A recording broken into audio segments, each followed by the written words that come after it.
கோவை, கன்னியாகுமரி, நீலகிரி உள்ளிட்ட 6 மாவட்டங்களுக்கு கனமழைக்கு வாய்ப்பு இருப்பதாக சென்னை வானிலை ஆய்வு மையம் தெரிவித்துள்ளது.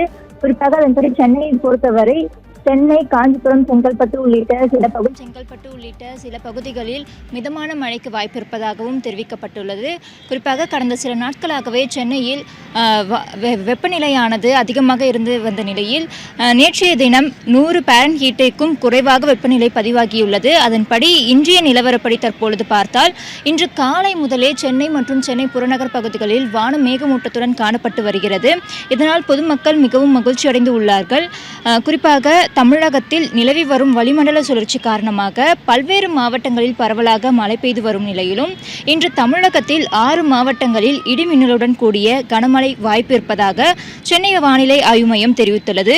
குறிப்பாக மத்திய மேற்கு மற்றும் அதை ஒட்டிய கடலோர ஆந்திர பகுதிகளின் மேல் ஒரு வளிமண்டல சுழற்சி நிலவுகிறது. இதன் காரணமாக தமிழகத்தில் சில இடங்கள் மற்றும் புதுச்சேரி மாநிலத்தின் பகுதிகளில் இன்று இடி மற்றும் மின்னலுடன் கூடிய மிதமான கனமழைக்கு வாய்ப்பிருப்பதாக வானிலை ஆய்வு மையம் தெரிவித்துள்ளது. குறிப்பாக தமிழகத்தின் வட மற்றும் தென் மாவட்டங்களான சென்னை, செங்கல்பட்டு, காஞ்சிபுரம், வேலூர், திருப்பத்தூர், திருவண்ணாமலை, சேலம், தர்மபுரி, கிருஷ்ணகிரி, விழுப்புரம், கள்ளக்குறிச்சி, கடலூர், தேனி மற்றும் தென்காசி ஆகிய மாவட்டங்களில் இன்று மிதமான மழைக்கு வாய்ப்பிருப்பதாக வானிலை ஆய்வு